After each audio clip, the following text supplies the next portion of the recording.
Apa dosa yang membuat Allah murka terhadap seorang perempuan yang membuat dia berada dalam neraka? Dan alhamdulillah ada yang nanya.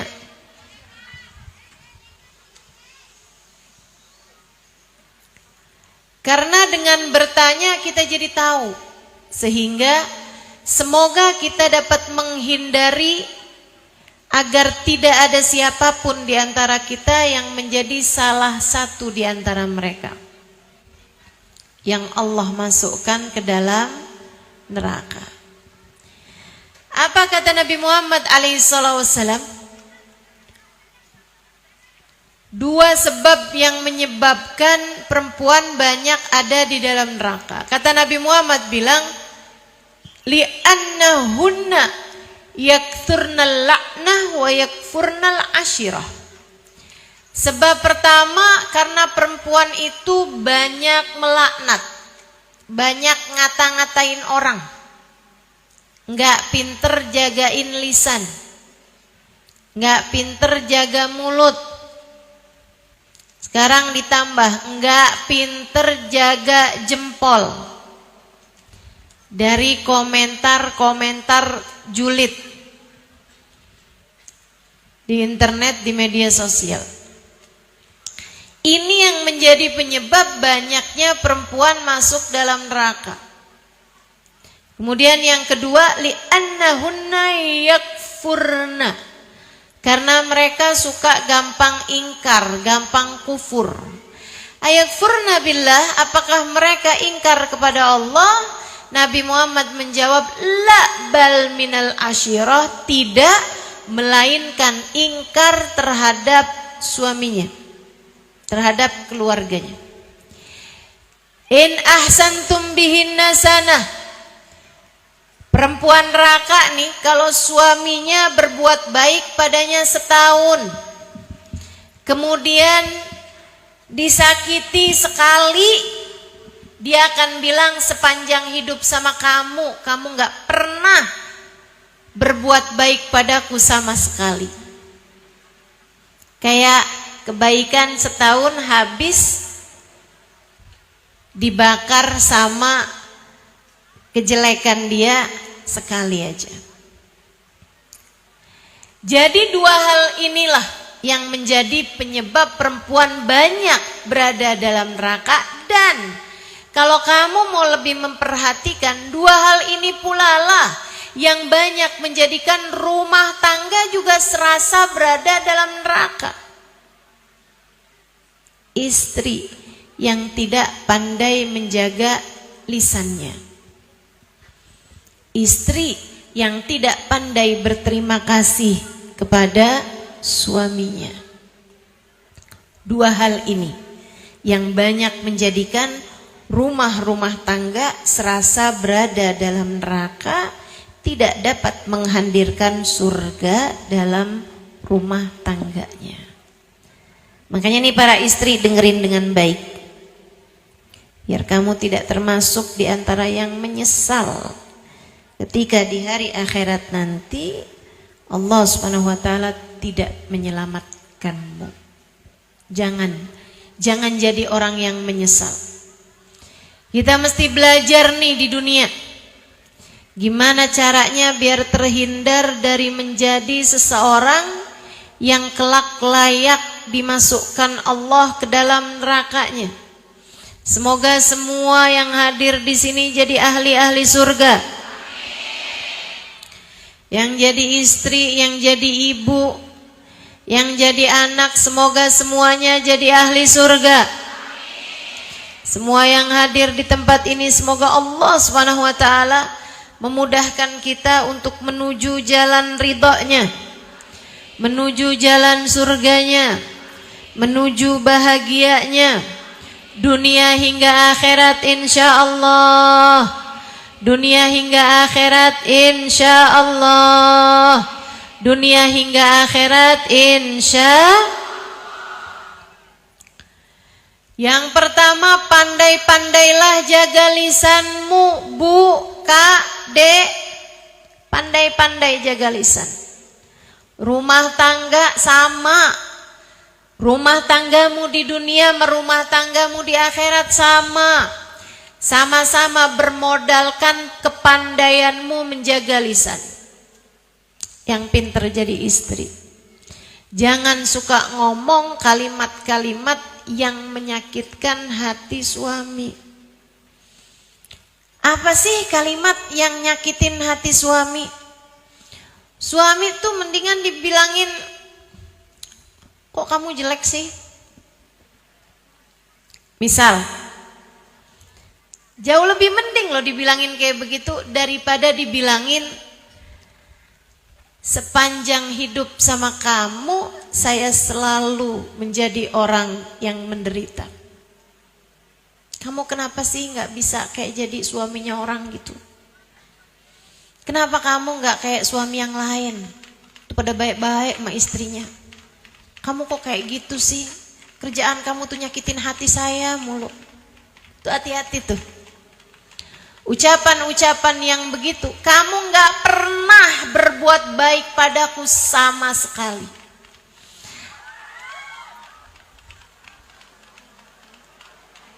Kamu selalu jadi orang yang menyakiti hati saya. Nih kalimat-kalimat yang seperti inilah yang banyak menghancurkan seorang istri hingga menghancurkan rumah tangganya. Kamu suami yang tidak berguna. Tuh.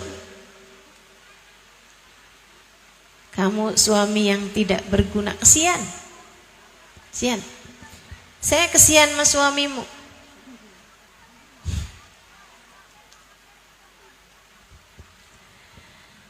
Saya kesian sama suamimu kalau suamimu kamu omongin kayak begitu. Hargai suamimu. Tapi memang benar Ustadzah, dia nggak berguna.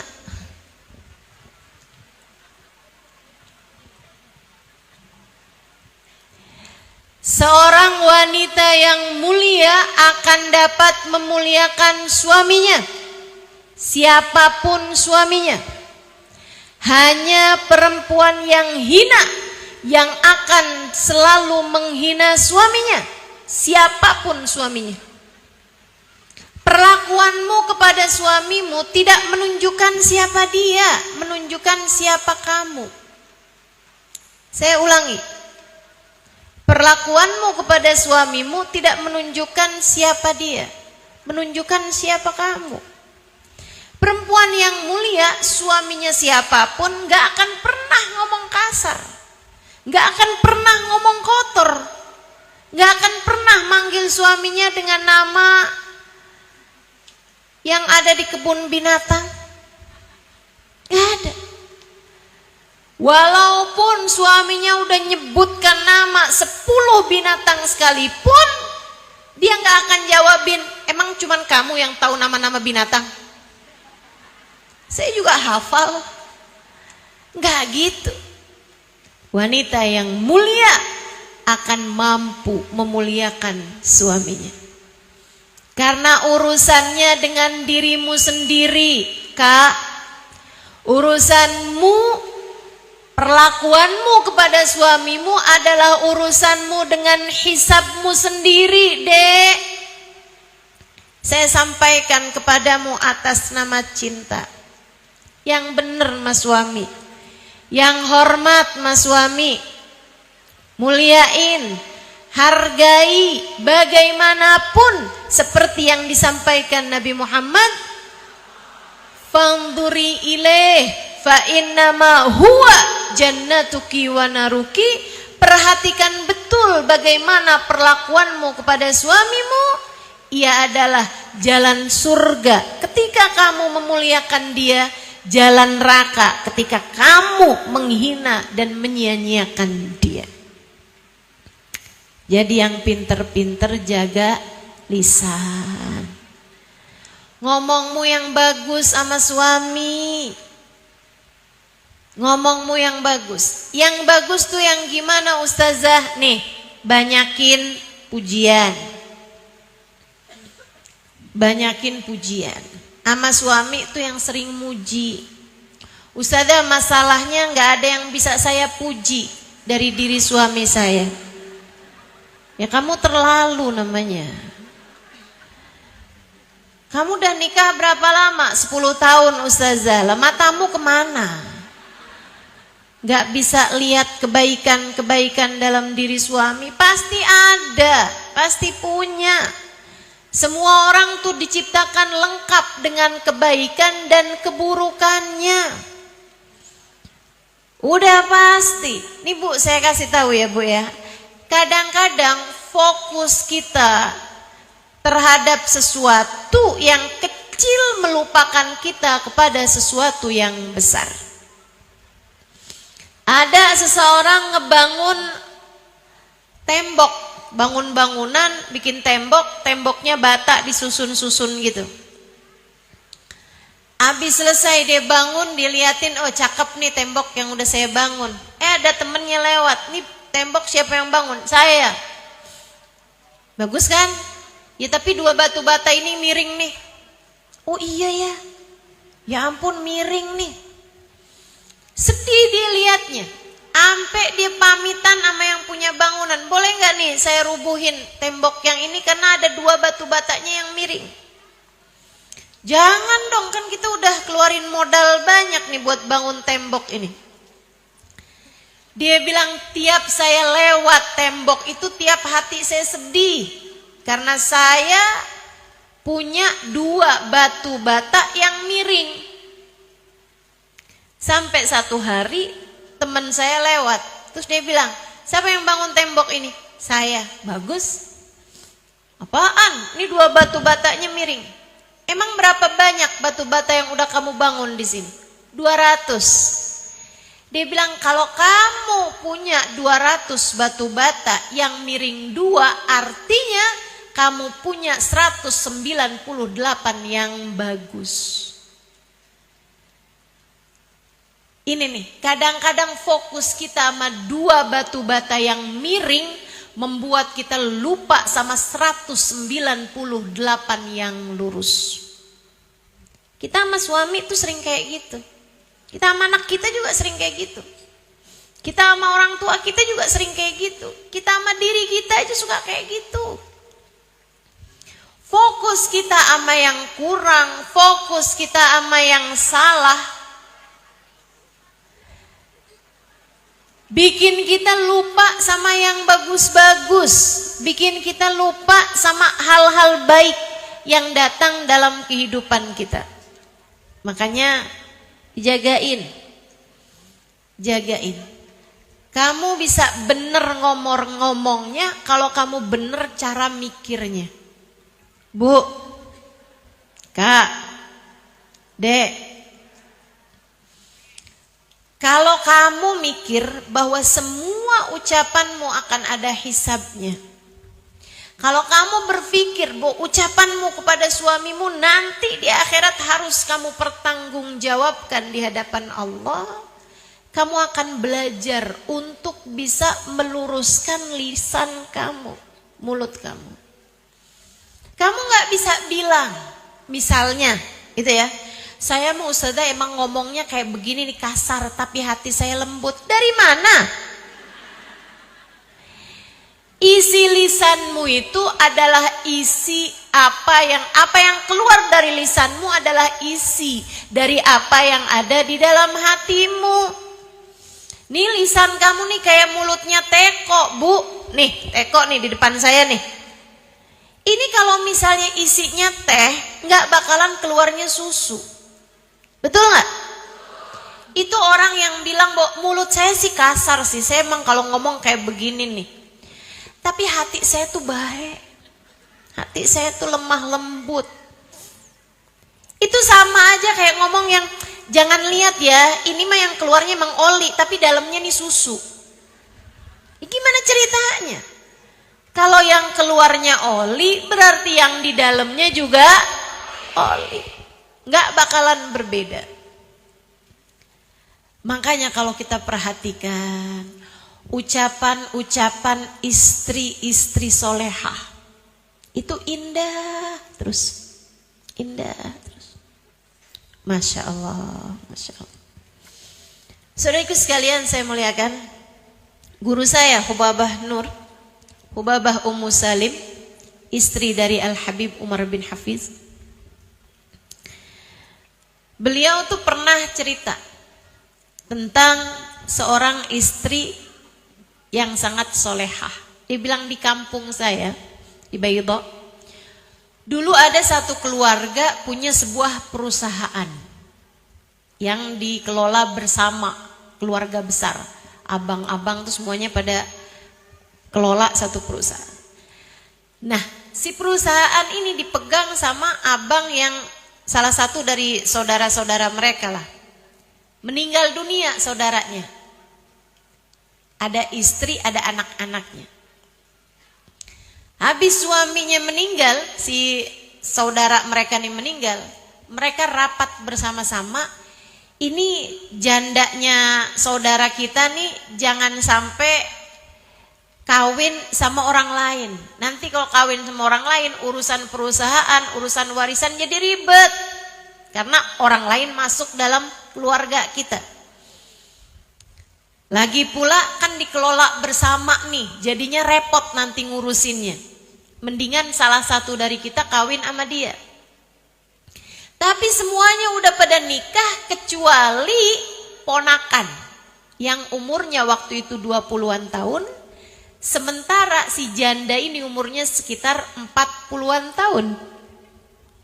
Dia jauh lebih tua. Akhirnya dipanggil nih si ponakan, diminta kawin sama janda pamannya. Paham ceritanya nih ya? Jangan-jangan kepikiran jemuran saya cerita nggak paham. Nah nggak apa-apa, baju basah, cuman basah aja pakai air kok. Teman-teman sekalian, akhirnya nih karena dia mau dikawinkan sama istri pamannya, mantan atau iya mantan ya, mantan istri pamannya, janda pamannya, dan umurnya 2 kali umur dia gitu, dia kan nggak mau. Jadi dia bilang, ayolah bapak, janganlah saya dikawinkan, masa umurnya jadi kayak umur umi saya. Ayolah nak, udah kawin aja nak, kita nih lagi beresin urusan-urusan keluarga besar kita nih. Udah gampang, nanti kalau kamu dapat setahun, 2 tahun kepengen kawin lagi, ya nggak apa-apa, nanti kita cariin. Akhirnya dengan terpaksa si anak ini kawin juga. Kawin sama janda ini tadi. Setahun, 2 tahun, 3 tahun, adem ayem tuh rumah tangga. Sampai 20 tahun kemudian. Si istri mulai sakit-sakitan, kawin kan umur 40 tuh. 20 tahun kemudian umur 60. Ibu-ibu tahu dong yang umur 60. Kaki udah mulai pegel-pegel. Di samping tempat tidur dulunya parfum wangi-wangi, sekarang pertolongan pertama pada kecelakaan.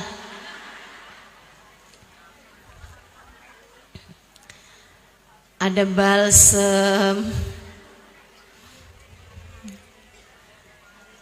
Ada apa lagi? Itulah semua tuh. Masya Allah, Masya Allah. Saya tahu nih umurnya ibu-ibu nih, bukan dari lihat mukanya. Muka bisa berbohong, dengkul enggak. Udah berubah posisi tiap 15 menit, tuh. Tahuan umurmu tuh. Jadi di saat istrinya sekarang udah umur 60-an tahun nih. Si suami masih 40 tahun. Istrinya mulai kadang-kadang sakit-sakitan, sering masuk angin, sering ini itu segala macam. Jadinya ayahnya suaminya, ya, yang dulu ngawinin tuh, manggil si anak ini. Kemudian bilang, nak, katanya istri kamu sekarang udah mulai sering sakit-sakitan. Iya ya, doain ya, kesian. Nah, Kalau kamu mau kawin lagi nggak apa-apa kok. Kamu tinggal sebut aja, nanti kita lamarkan dia dan nanti istri kamu biarkan ibu kamu yang ngomongin. Nggak apa-apa. Nanti biar dia ngomongin baik-baik, insya Allah sebagai perempuan yang soleha, mungkin dia mau dengar gitu, nggak apa-apa. Apalagi kan mengingat suaminya masih muda ini tadi gitu kan ya. Dan juga sekarang udah sakit-sakitan gitu si istrinya. Tapi ternyata jawaban suaminya luar biasa. Si anak tadi nih dia bilang, jangan ayah, jangan. Saya nggak sampai hati untuk melakukannya. Dia bilang, kenapa memangnya nak? Dia bilang dari awal-awal nikah sampai dengan sekarang, saya nggak tahu mukanya dia kalau lagi cemberut kayak gimana. Tiap kali saya lihat dia tersenyum, tiap kali saya panggil dia bilang lebek habibi. Nggak apa-apa sayang, nggak apa-apa. Dia membuat saya menjadi setara raja. Bagaimana mungkin saya tidak membuat dia menjadi seperti ratu? Dia bilang dia adalah istri yang sampai dengan sekarang saya tidak pernah mendengarnya berkata tidak kepada saya. Gak pernah ngomong keras, gak pernah ngomong kasar. Dia bilang dia selalu tersenyum, dia selalu berkata lebek habibi, lebek habibi. Masya Allah. Wanita yang seperti ini ayah, saya tidak mau menjadi lelaki jahat yang meninggalkannya di saat dia dalam keadaan sakit. Masya Allah. Yo, perempuan, jadilah soleha. Pinter-pinter jaga lisan. Pinter-pinter jaga lisan. Ngomong yang bagus. Puji suami. Rayu suami. Halal. Asal suamimu sendiri.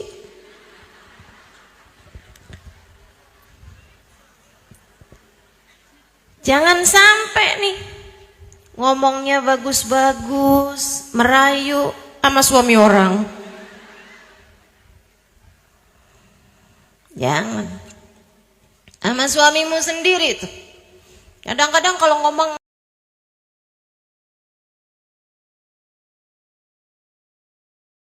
sama orang lembut gitu, baik. Tapi giliran ngomong sama suami, ya Allah. Lagi jalan nabrak orang, maaf ya, aduh maaf saya nggak kelihatan. Giliran lagi di rumah, lagi jalan buru-buru nabrak suaminya, kamu jangan berdiri di sini napa? Ada yang begitu.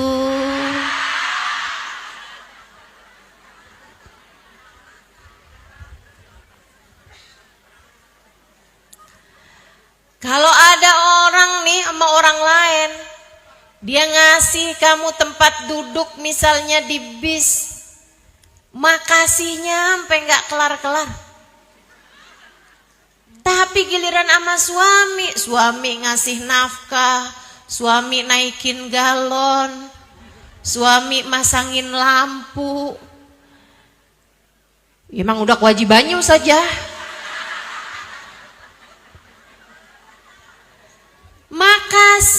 Makasih, apa susahnya sih?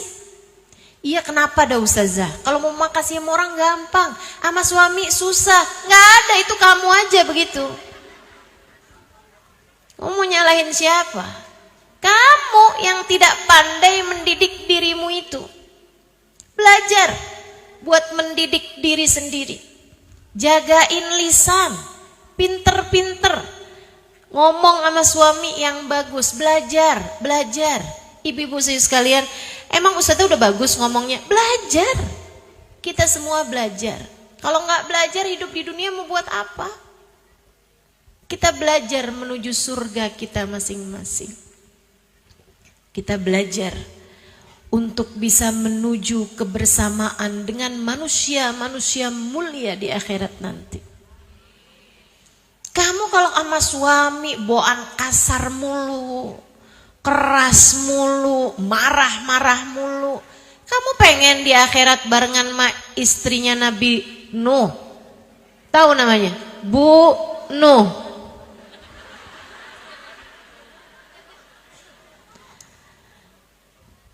Jangan sampai di akhirat kita bersama dengan orang-orang yang dimurka Allah Subhanahu wa taala. Kata Nabi Muhammad sallallahu alaihi wasallam, "Ayyuma imra'atin qalat li zawjiha ma ra'ait fika khairan qad tahwi biha fi nari jahannam sab'ina kharifa."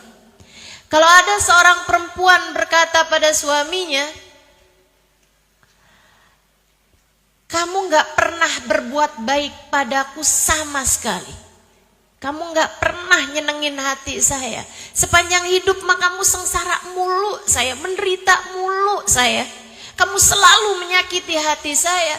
Kata Nabi Muhammad, ucapan itu menjadikan seorang perempuan, seorang istri terjerumus neraka jahanam 70 tahun lamanya. Kita gak mau di akhirat diseret ke neraka oleh lisan kita sendiri. Jangan sampai. Jangan sampai. Di akhirat kita ditarik ke neraka sama lisan kita sendiri. Karena ngomongnya gak bagus. Ngomongnya gak benar. Saudariku sekalian yang saya muliakan. Dan kalau bicara ngomong bagus, ngomong benar, berterima kasih, memuji, berkomentar yang baik-baik, yang harus mendapatkan kebaikanmu itu adalah orang yang paling dekat denganmu. Tentu saja adalah suamimu, anak-anakmu, orang tuamu. Katakan pada suamimu, andai waktu bisa kuulang, tak akan kupilih pasangan selain dirimu. Kata suaminya, memang kagak ada yang lamar kamu selain saya.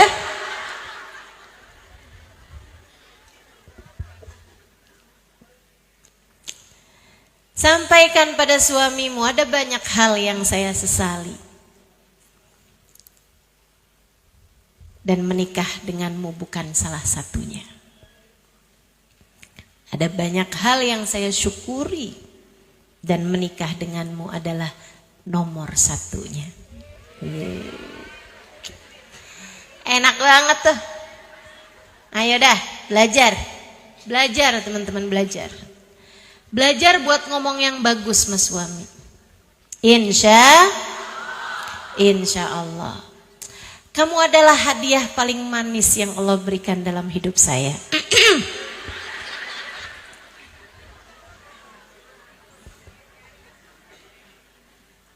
Terima kasih. Saya tidak dapat membayangkan hidup tanpa kehadiran kamu. Itu kan enak, suami dengernya adem. Suami dengernya tuh kayak yang, ya Allah. Udah tuh kayak diguyur air es di saat lagi panas-panasnya. Adem. Belajar buat bisa kayak begitu. Sayyidah Khadijah bintu Khuwailid, istri baginda kita Nabi besar Muhammad. Dulunya wanita kaya raya. Segala apa yang dia mau tersedia. Apapun yang dia inginkan ada. Punya banyak harta melimpah ruah. Punya banyak pelayan. Punya perdagangan, bisnis sangat besar. Tapi menikah dengan Nabi membuatnya habis-habisan. Hingga bahkan pada puncaknya mereka sekeluarga diboikot. Nabi Muhammad tinggal di rumah pengasingan. Di lembah Abu Thalib 2,5 tahun Nabi Muhammad bersama dengan Sayyidah Khadijah di sana. Orang gak boleh jual makanan sama mereka, sehingga mereka seringkali berhari-hari menahan lapar. Sayyidah Khadijah kadang dapat minuman susu diberikannya kepada Nabi Muhammad. Sayyidah Khadijah bilang, saya enggak perlu Rasulullah, minumlah. Sayyidah Khadijah berkata, kuntu amshi amyalan. Saya terkadang berjalan bermil-mil jauhnya hanya untuk sekedar mencari makan. Lapar yang tak mampu kukuasai membuatku terpaksa makan dari daun-daunan hijau. Jalan bermil-mil nyari apaan aja, ketemu rumput dimakanin sama Sayyidah Khadijah. Kata Sayyidah Khadijah, sampai saya ngerasain gigi-gigi saya tambah hari tambah tajam. Kebanyakan ngunyahin rumput. Saudariku sekalian, sampai badan Sayyidah Khadijah hanya tinggal tulang berbalut kulit belaka. Di saat-saat seperti itu, Nabi Muhammad pernah berkata kepadanya, aku merasa malu padamu Khadijah. Dulu aku menikah denganmu sedangkan kamu adalah seorang perempuan yang kaya raya. Sekarang kamu menjadi miskin papa. Aku malu padamu Khadijah. Dulu aku menikah denganmu sedangkan kamu adalah perempuan yang dimuliakan kaummu. Sekarang kamu bahkan dihina dengan sampai sedemikiannya wahai Khadijah. Aku malu padamu. Aku menikah denganmu sedangkan kamu adalah seorang perempuan yang cantik jelita. Sekarang maafkan aku Khadijah. Maafkan aku Khadijah. Jadi tinggal tulang baru kulit belaka teman-teman. Apa jawab Sayyidah Khadijah? Beliau tersenyum kemudian berkata, ya Rasulullah, jangan pernah merasa begitu wahai Rasul. Engkau harus tahu, sejak aku menikah denganmu telah kujadikan hidupku, hartaku, tenagaku, bahkan nyawaku ku persembahkan untukmu ya Rasulullah. Nih perempuan model begini. Pantas jika Allah membangunkan untuknya sebuah rumah di surga. Jaminan dari Allah Subhanahu wa taala yang Allah sampaikan lewat malaikat Jibril kepada baginda kita Nabi besar Muhammad sallallahu alaihi wasallam. Bu, kamu jangan mikir ya Khadijah jadi Khadijah, suaminya kan Nabi Muhammad. Saya gimana mau baik Ustazah, suami saya modelannya kayak gitu. Ibu-ibu saya sekalian, berbulan-bulan gak dapat makanan yang layak dimakan. Hanya sesekali dikirimin susu, diminum. Hanya sesekali mendapatkan kiriman roti-roti kering, dimakan. Kemudian jagain lapar lagi sampai berhari-hari lagi. Kamu sanggup? Kamu sanggup? Sayyidah Khadijah bersama dengan segala kesusahannya dalam kehidupan. Sayyidah Khadijah bersama dengan segala lara, duka, air mata, perjuangan. Bersama dengan itu semuanya, innaha maqalat la qattu inda zawjiha. Sesungguhnya Khadijah adalah istri yang tak pernah berkata tidak kepada suaminya. Saudariku sekalian yang saya muliakan, ini bukan tentang siapa suamimu, ini tentang kamu, bagaimana akhlakmu kepada suamimu. Kamu tidak akan dihisab atas apa yang dilakukan suamimu kepadamu. Kamu hanya akan dimintai pertanggungjawaban atas perlakuanmu kepada suamimu. Suamimu lagi pengen marah-marah, ya udah biarin, kamu jangan. Suamimu lagi pengen kesel sama kamu, ya udah biarin, kamu jangan. Tetaplah jaga diri, tetaplah jaga lisan. Sebab apa yang kamu lakukan semuanya hanya akan kembali kepada dirimu sendiri. Belajar buat sabar. Belajar buat benar. Belajar untuk selalu soleha. Kapanpun, dimanapun, dan dalam keadaan seperti apapun.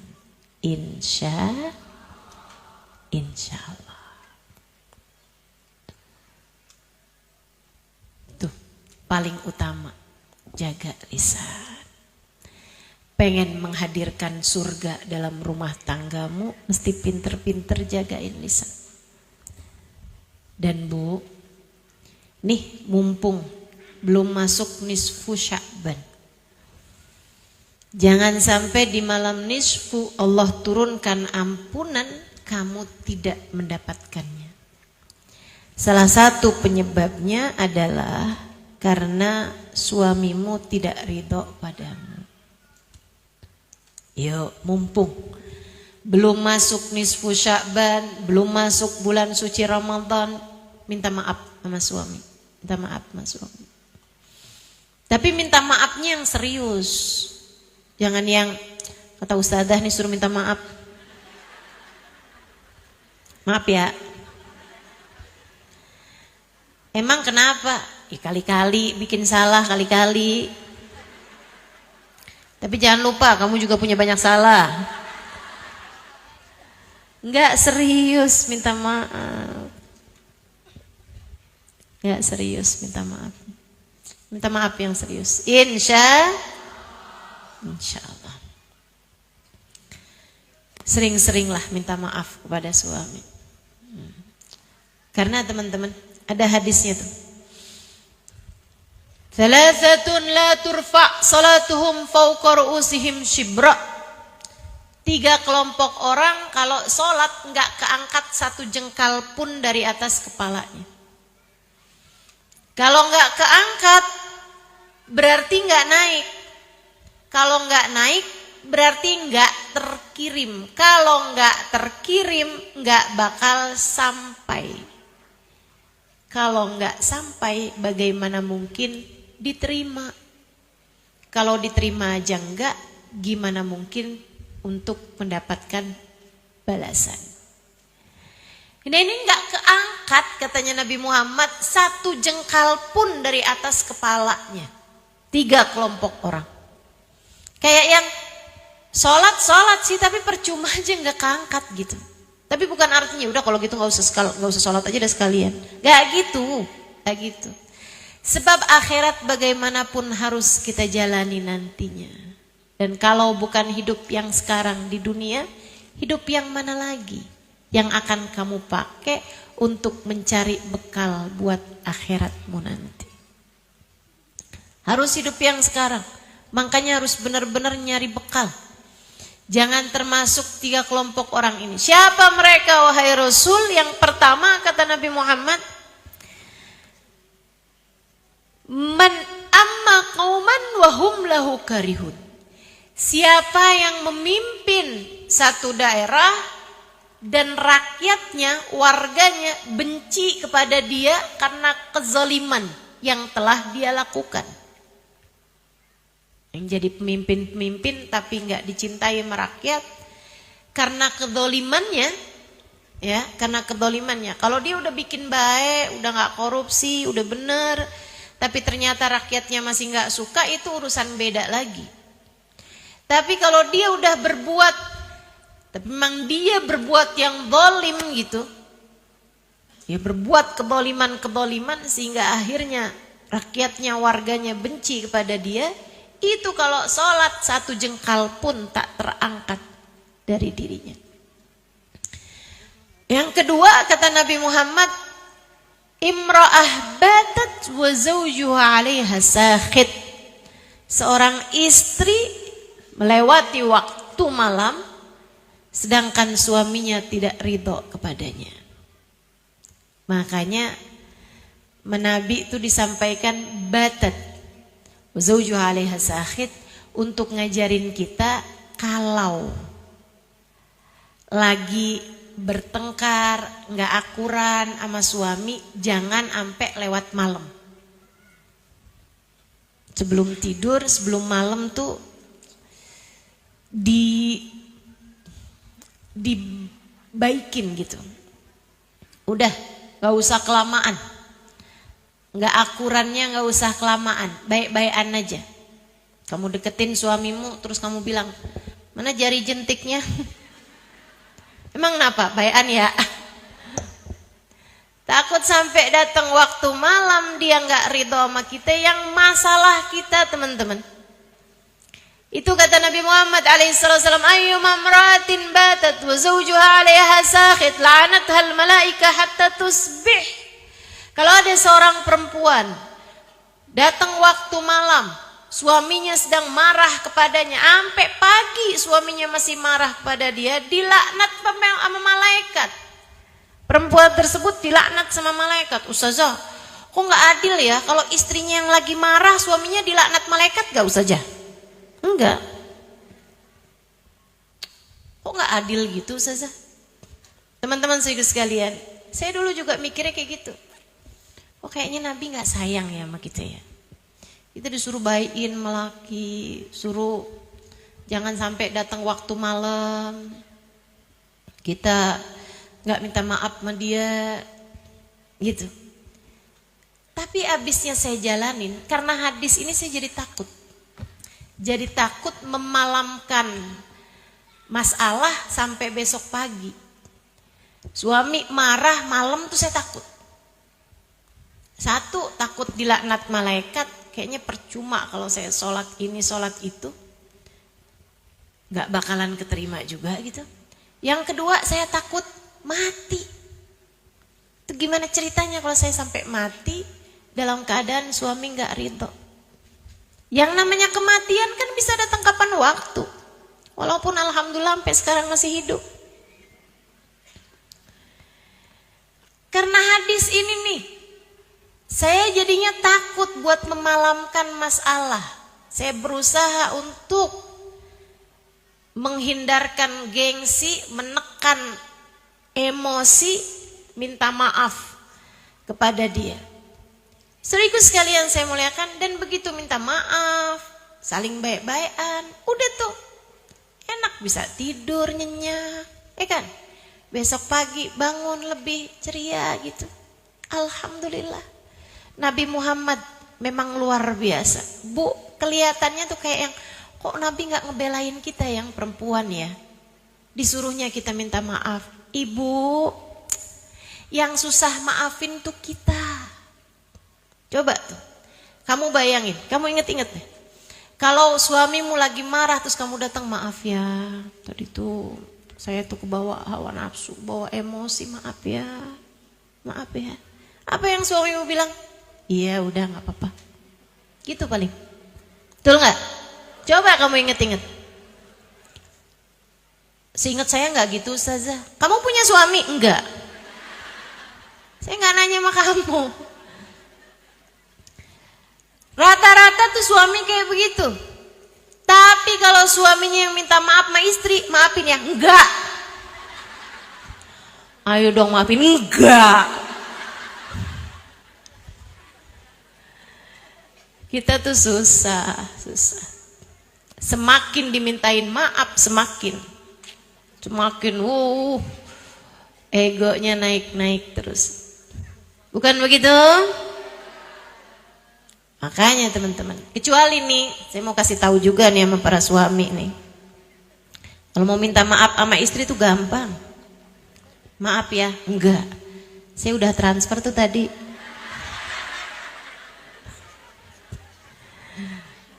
Gampang tuh minta maafnya. Ya Allah, ya Allah. Teman-teman saudariku sekalian yang saya muliakan, jadi Nabi kayak kelihatannya nggak sayang sama perempuan gitu, tapi sejatinya Beliau sedang sangat sayang pada kita.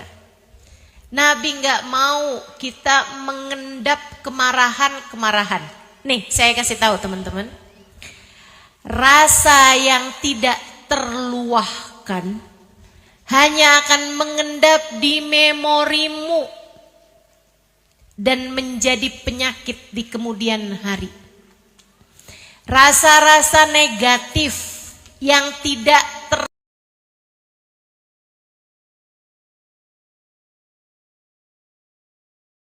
tersampaikan, tidak terluahkan.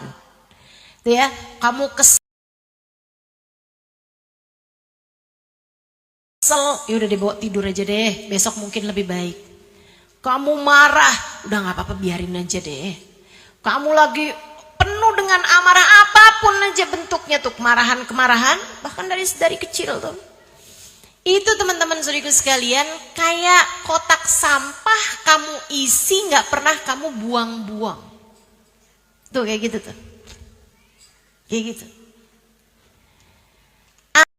Bad mood aja gitu.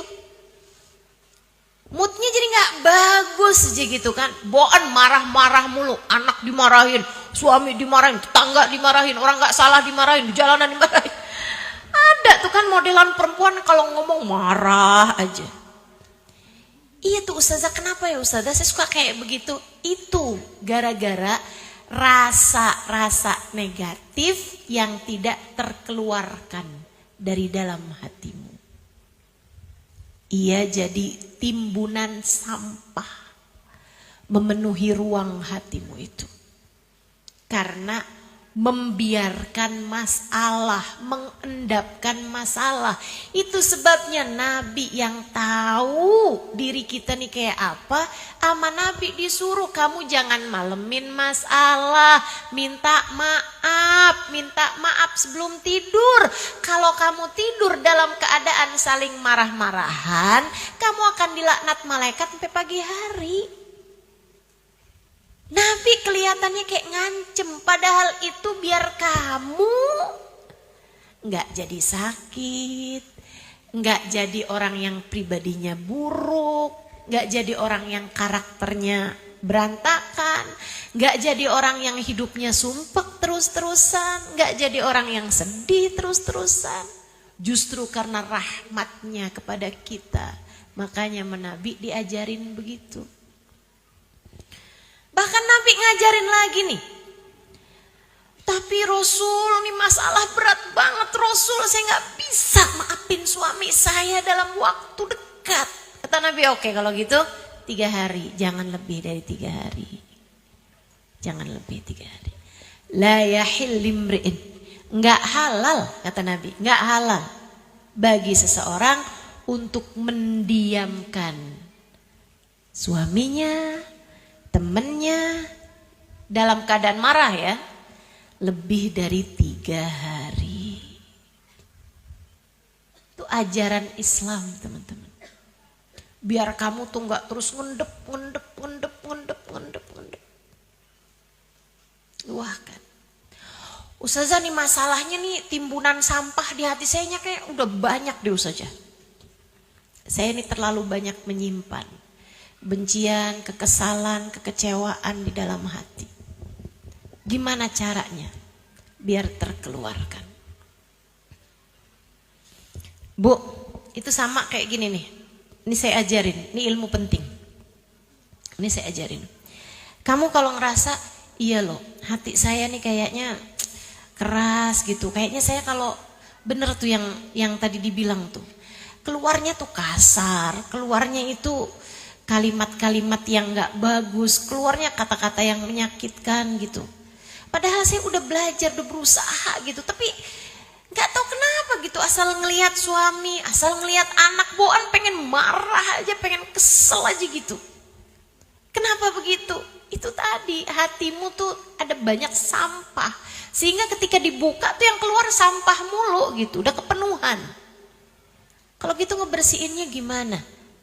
Ini saya kasih tahu, karena saya sayang. Dengerin saya.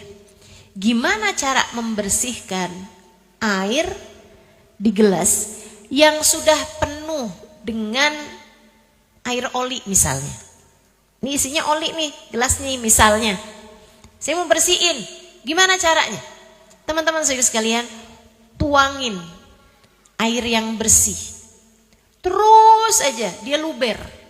Luber sampai lama-lama habis semua yang kotor-kotor. Jelas? Apa tuh air yang bersih itu? Rahmatnya Allah. Rahmatnya Allah yang turun.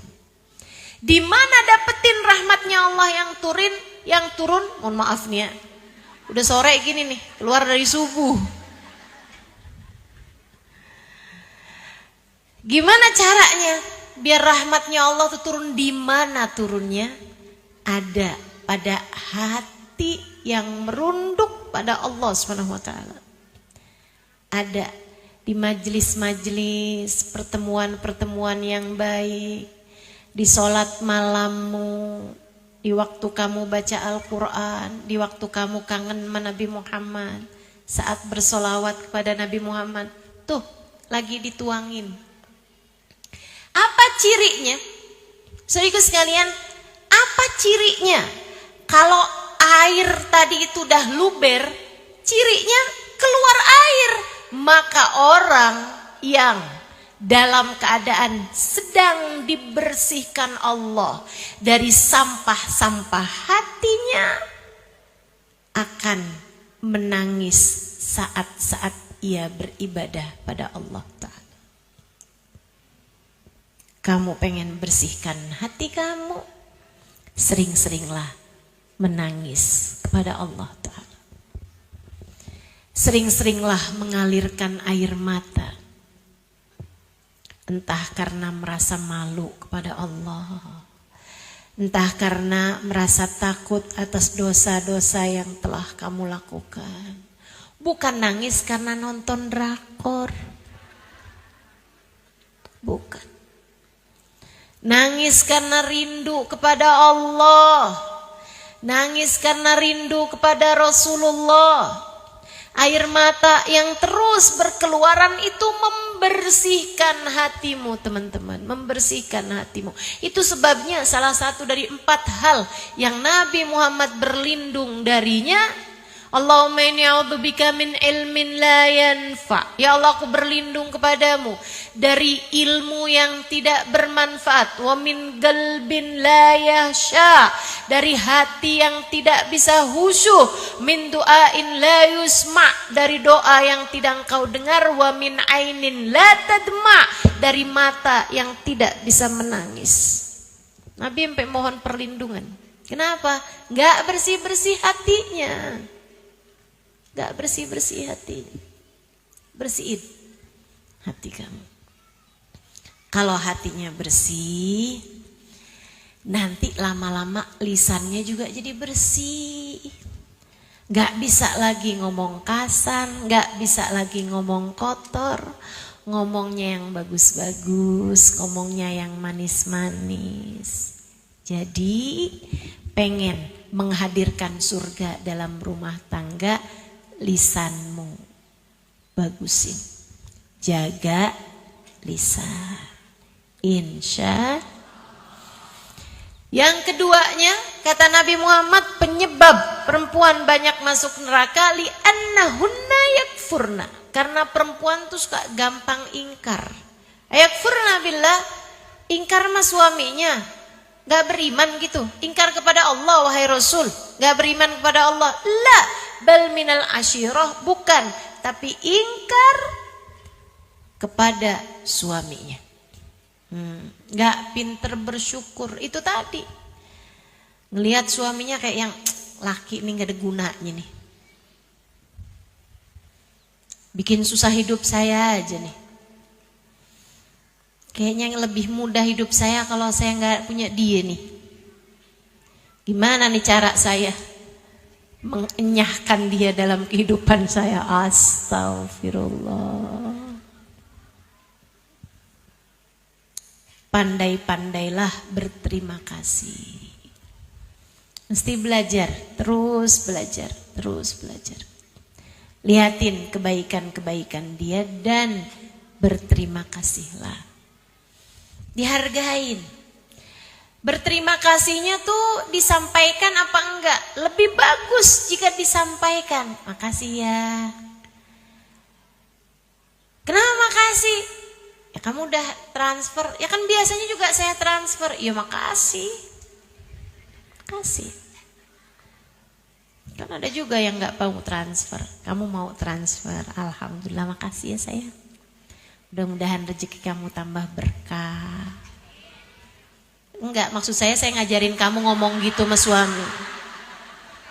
Saya enggak lagi doain kamu. Nih ibu-ibu nih kalau urusan rezeki berkah, amin. Rezeki banyak. Tuh kan?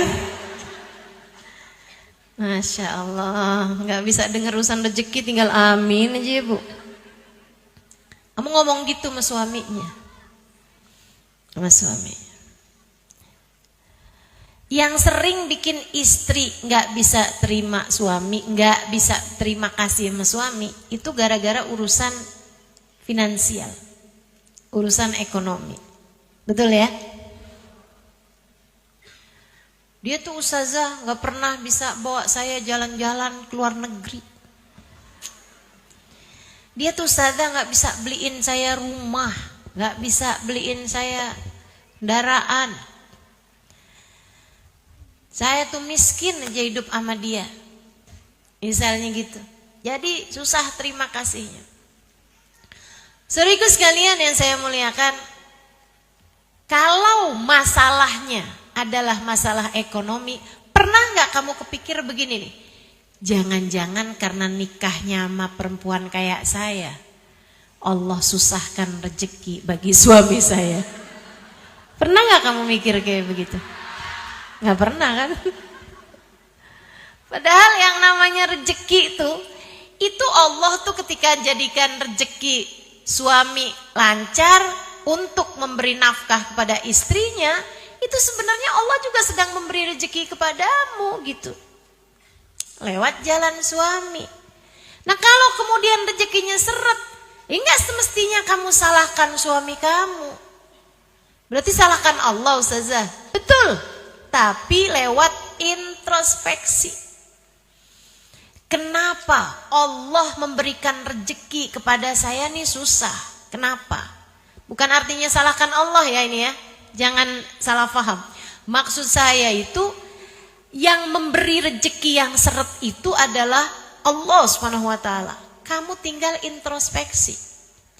Jelas kok Allah ngasih panduan masalah rezeki itu jelas. Kata Allah Subhanahu wa taala, "A'udzu billahi minasyaitonir rajim. Man yattaqillaha yaj'al lahu makhraja wa yarzuqhu min haitsu la yahtasib. Wa man yatawakkal 'alallahi fahuwa hasbuh. Innallaha balighu amrih. Qad ja'alallahu likulli syai'in qadra." Kata Allah Subhanahu wa taala, siapa yang bertakwa kepada Allah, artinya menjalankan perintah Allah, menjauhi larangan Allah, yaj'al lahu makhraja, Allah akan selalu memberi jalan keluar bagi setiap permasalahannya, wa yarzuqhu min haitsu la yahtasib, dan akan diberi rezeki dari arah yang tidak dia sangka-sangka.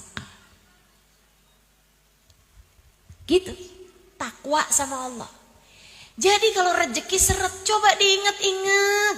Coba diingat-ingat. Gimana kabarmu sama sholat-sholatmu? Gimana kabarmu sama lisanmu? Kamu kebanyakan ngomongin orang kali. Makanya rezekinya akhirnya jadi seret. Katanya Fudail bin Iyad atau Ibrahim bin Adham, salah satu dari ulama-ulama saleh, sebelum kita mengatakan, kalau kamu lihat rezekimu susah, kalau kamu lihat kamu berat buat mengerjakan ibadah, pasti disebabkan karena dosa yang telah kamu lakukan sebelumnya. Ustazah, Apa artinya orang-orang yang rezekinya pada lancar-lancar itu karena mereka bertakwa sama Allah, Ustazah? Belum tentu juga. Ada juga yang istidraj dari Allah, macam-macam. Akan tetapi kalau kamu dikasih rezekinya itu seret, bisa jadi karena itu masalahnya. Bisa jadi. Cobain yang takwa.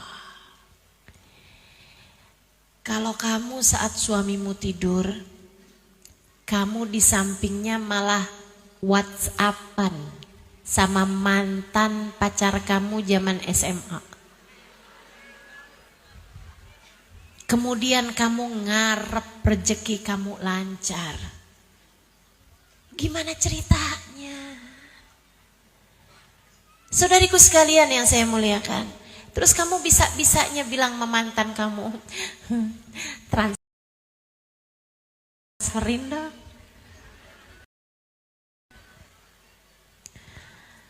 Kamu bahkan meminta kepada yang gak halal bagi kamu. Teman-teman sekalian, minta sama yang halal aja bukan perbuatan yang baik, apalagi minta kepada yang halal bagimu. Kamu sudah membiarkan hatimu mengerjakan perbuatan dosa yang begitu besar. Kemudian kamu berharap Allah memberikan rezeki kepadamu dengan mudah, rezeki yang berkah. Ya susah teman-teman, susah. Yuk, benerin. Kualitas mutu hidupmu tuh bagusin. Banyakin istighfar, minta ampun sama Allah. Cobalah bangun di waktu malam. Cobalah bangun di waktu malam. Kerjakan beberapa rakaat tahajud. Kemudian bilang sama Allah, ya Allah, maafkan aku atas segala dosa-dosaku ya Allah. Malu kepadamu ya Allah. Jadi hamba gak ngerti-ngerti juga sampai sekarang. Ya Allah, maaf ya Allah. Dosa terus-terusan, maaf ya Allah. Maaf ya Allah. Maaf ya Allah. Akhlak tidak terdidik, kerjaan marah-marah mulu, ngata-ngatain orang mulu. Maaf ya Allah, maaf ya Allah, maaf ya Allah. Maaf ya Allah. Maaf ya Allah. Jauhkan aku dari dosa-dosa ya Allah. Mampukan aku menghindari segala dosa ya Allah. Dekatkan aku kepadamu ya Allah. Terimalah taubatku ya Allah. Terus coba kamu kerjakan. Kamu akan lihat betapa Allah Subhanahu wa taala ketika melihat kesungguh-sungguhan hatimu mendekat padanya, Allah bukakan pintu rahmatnya. Dan kalau ada pintu rahmatnya dibuka, pintu rezeki itu jauh lebih kecil daripada pintu rahmatnya Allah. Allah akan buka lebar-lebar bagimu. Gitu teman-teman. Gitu.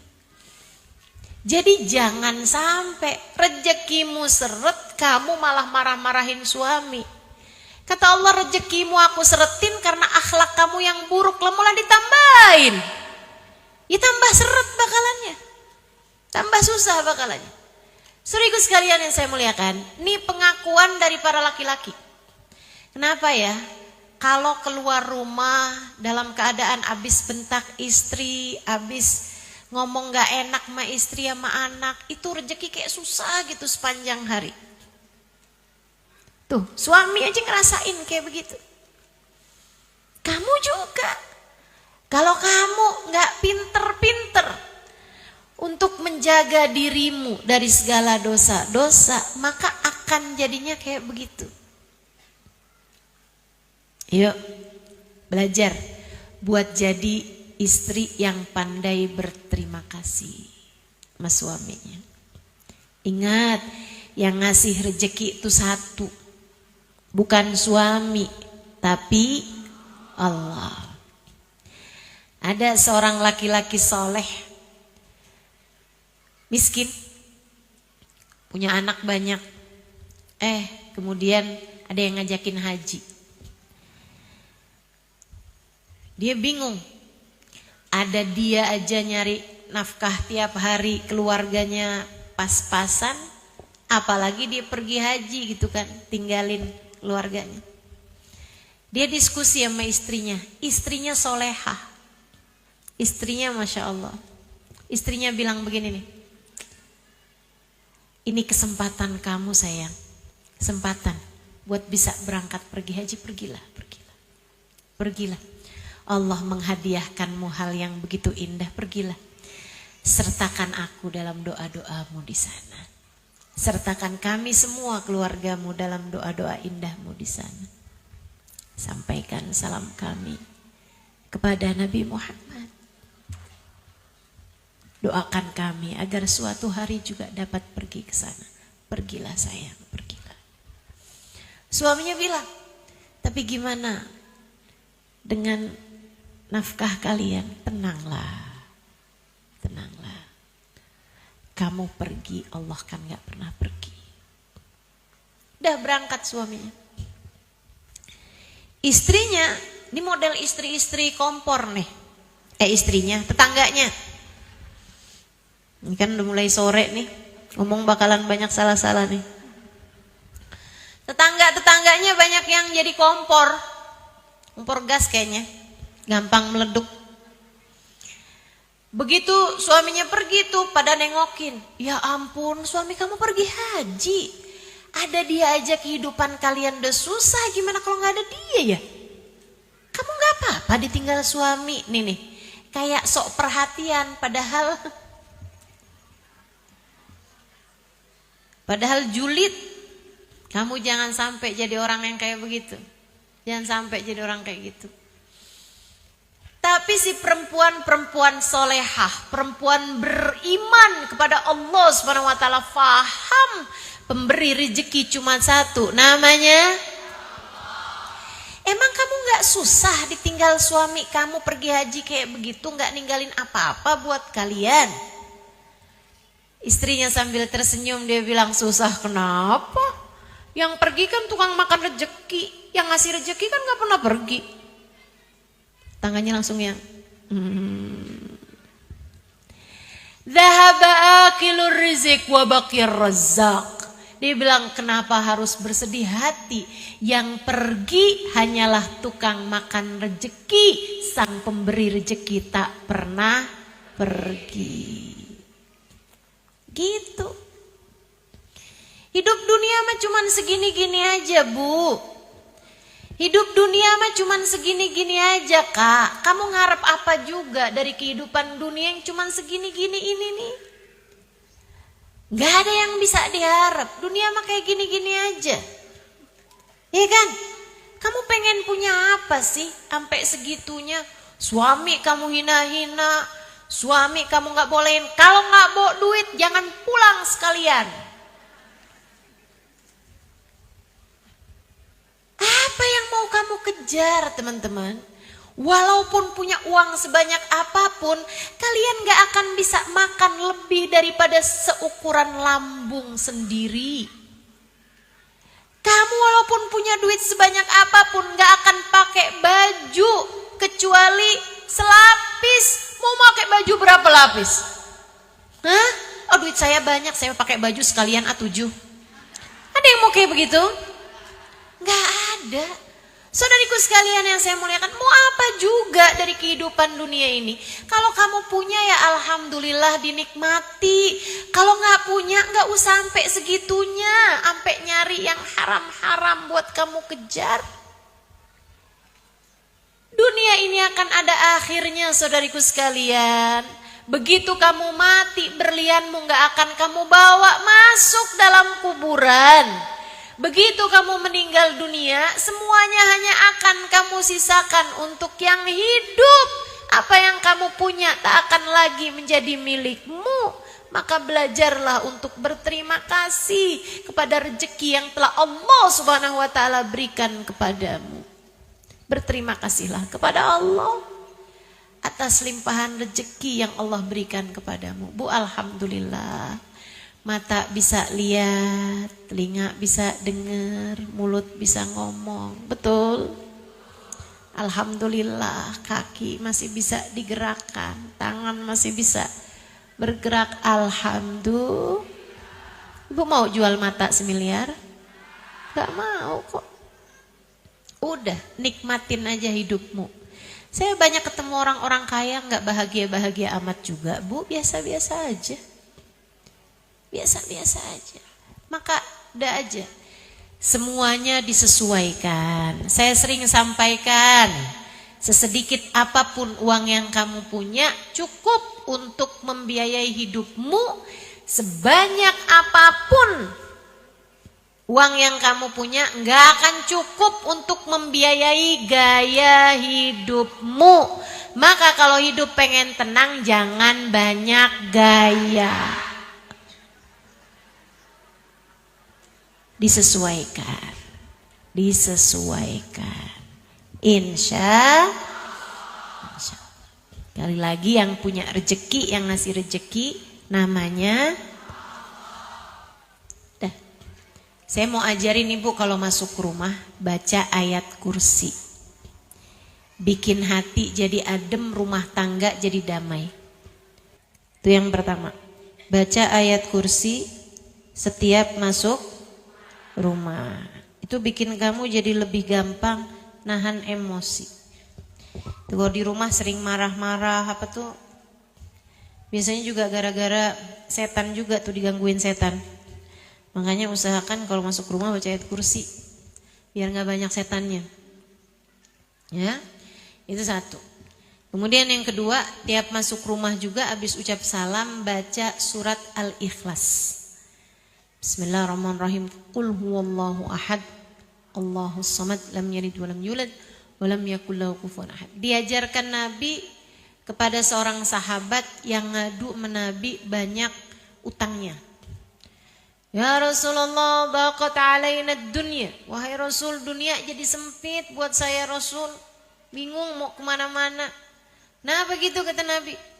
Utang banyak Rasul, rezeki diharapkan dari sini nggak dapat, dari sini nggak dapat. Ya ampun, pusing Rasulullah.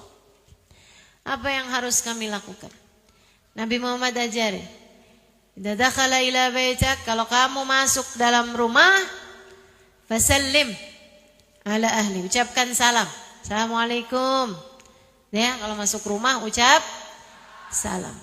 Kemudian kata Nabi Muhammad, Tumaqra surat Al-Ikhlas. Kemudian bacalah surat Al-Ikhlas.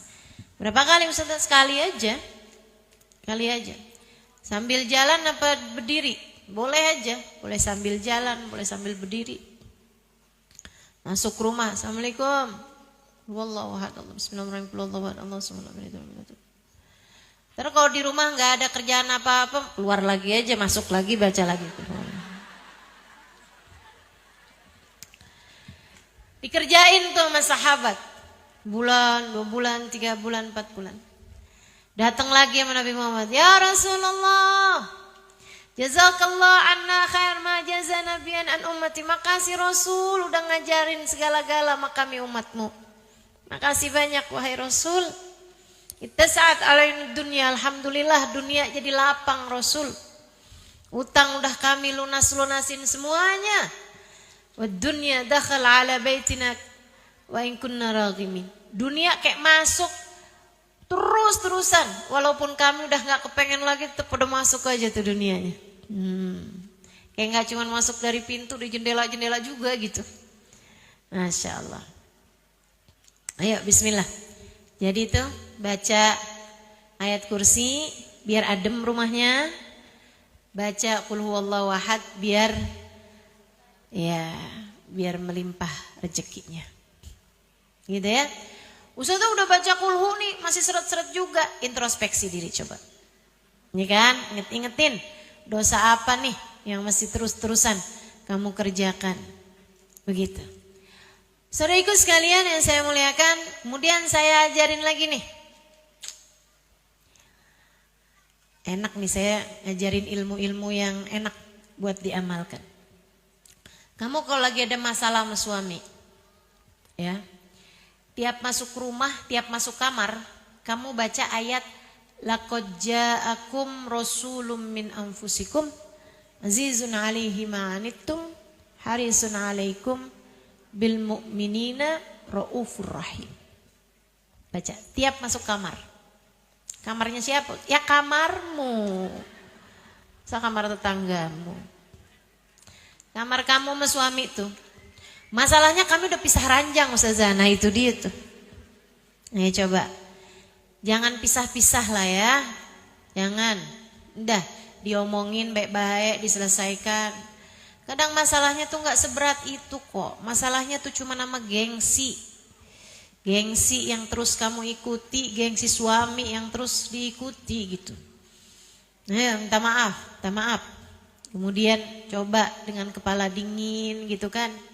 Nah, habis itu cobain tuh. Tiap masuk kamar baca laqad ja'akum rasulun min anfusikum azizun 'alaihi ma anittum harisun 'alaikum raufur rahim. Tiap masuk kamar baca ayat itu. Diajarkan oleh guru kami Sayyidil Habib Umar bin Hafidz. Mudah-mudahan dapat diamalkan. Itu bikin adem hati teman-teman. Bikin adem hati. Ustazah, saya sama suami ngamalinnya atau saya aja? Bagus kalau suami kamu juga ikut ngamalin.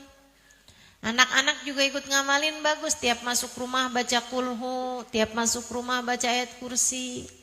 Jadi kalau anak masuk rumah marah-marah gitu kan, tanyain, nak belum baca ayat kursi, keluar lagi. Masuk lagi baca ayat kursi. Terus begitu ya, insya Allah mudah-mudahan Allah hadirkan surga dalam rumah tangga kita. Allah jadikan kita di akhirat nanti dapat masuk surga Allah Subhanahu wa taala. Amin ya rabbal alamin. Rabbana zalamna anfusana wa illam taghfir lana wa tarhamna lanakunanna minal khasirin. Rabbana atina fid dunya hasanah fil akhirati hasanah wa qina adzabannar bi fadli subhana rabbika rabbil izzati amma yasifun. Wassalamun alal mursalin walhamdulillahi rabbil alamin. Wa ila hadratin Nabi Muhammad sallallahu alaihi wasallam. Al-Fatihah.